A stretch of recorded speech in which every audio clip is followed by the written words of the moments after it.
ہے مس خدا بڑگری.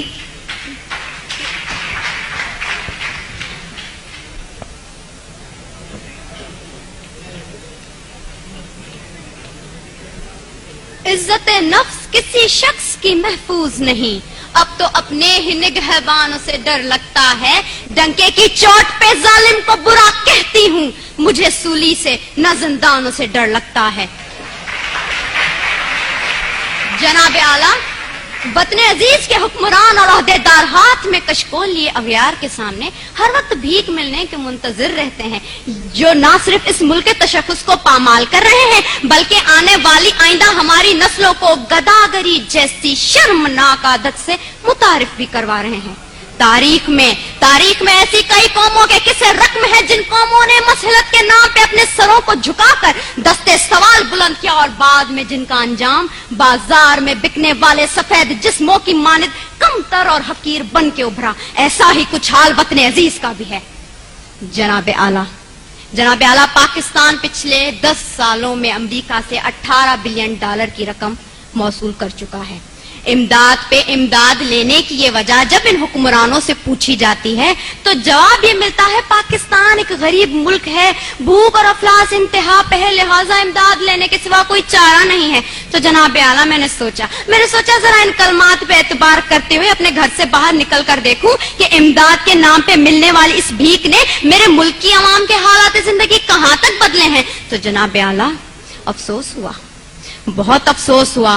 کہیں میں نے بھوک سے بلکتے معصوم بچوں کی آوازیں سنی تو کہیں پہ میں نے ان وزراء کے فرنگی کتوں کو سیر ہوتے دیکھا، کہیں پہ میں نے بازار میں بکتی آدم کی بیٹی دیکھی تو کہیں پہ میں نے وزیر اعظم کے تن پہ لاکھوں کا لباس دیکھا، کہیں پہ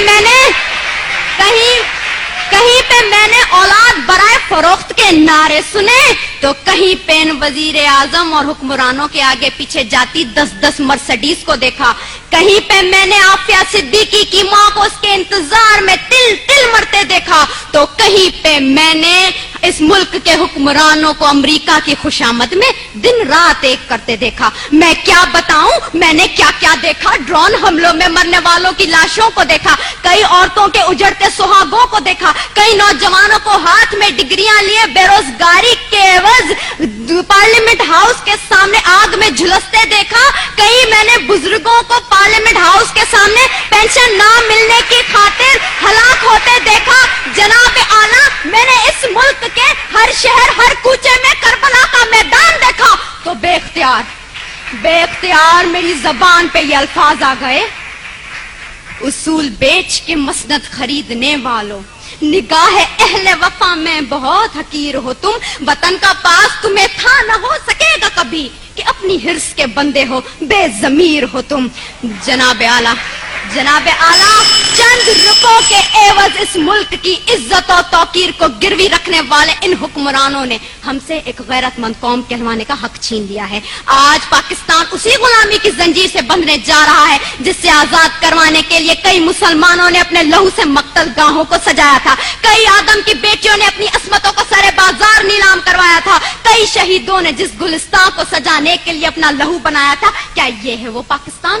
میں پوچھتی ہوں جناب اعلیٰ آپ سے، یہاں بیٹھے ہر شخص سے، اپنے آپ سے، کیا یہ ہے وہ پاکستان؟ نہیں. دوسروں کے ٹکڑوں پہ پلنے والا یہ پاکستان قائد اعظم کا پاکستان نہیں ہے. میں سلام کرتی ہوں ان تمام قربانیوں کو جو اس ملک کو بنانے کے لیے لوگوں نے دی، مسلمانوں نے دی، لیکن دیپ جن کے چند خواہشوں میں چلیں، دیپ جن کے صرف محلاتوں میں جلیں، چند لوگوں کی خواہشات کو لے کے چلیں جو کہ مسلطوں کے سایوں میں پلیں، ایسے دستور کو، صبح بے نور کو میں نہیں مانتا، میں نہیں جانتا. میں بھی خائف ہوں تختہ دار سے، میں بھی منصور ہوں کہہ دو یہ اغیار سے. کیوں ڈراتے ہو زندہ کی دیوار سے، ظلم کی رات کو، جہل کی بات کو؟ میں نہیں مانتا، میں نہیں جانتا، میں نہیں مانتا، میں نہیں جانتا.